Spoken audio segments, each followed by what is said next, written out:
अस्सलाम वालेकुम नाज़रीन। दादू जी यतीम न्याणी फरज़ाना जमाली खे इंसाफ़ ॾियारण लाइ दादू सिविल सोसाइटी रोडनि ते निकिरी आई।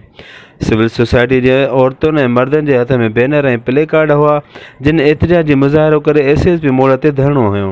मुज़ाहिरीन जो चवणु हो त दादूअ जा बासर CIA इंचार्ज इफ्तिख़ार जमाली, संदसि भाउ आफ्ताब जमाली ऐं पीउ ग़ुलाम मोहम्मद जमाली 27 एकड़ ज़मीन ते कब्ज़ो कयो आहे।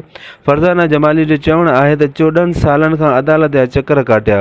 अदालत कब्ज़ो ख़ाली कराइण लाइ ज़िले इंतिज़ामिया खे लिखियो आहे, पर ज़िले इंतिज़ामिया कब्ज़ो ख़ाली नथी कराए ॾिए। दादूअ जे सिविल सोसाइटी पारां जस्टिस फॉर फरज़ाना ऐं बाअसर कब्ज़ा माफ़िया ख़िलाफ़ शदीद नारेबाज़ी कई वई। सिविल सोसाइटी मुतालबो कयो त बाअसर कब्ज़ा माफ़िया ख़िलाफ़ कार्रवाई करे यतीम न्याणीअ जी ज़मीन तां कब्ज़ो ख़ाली कराए ॾिनो वञे। इंतिज़ामिया कब्ज़ा माफ़िया ख़िलाफ़ कार्रवाई करे यतीम न्याणीअ सां इंसाफ़ करे, ॿी सूरत में एहतिजाज जो दाइरो वसी कयो वेंदो।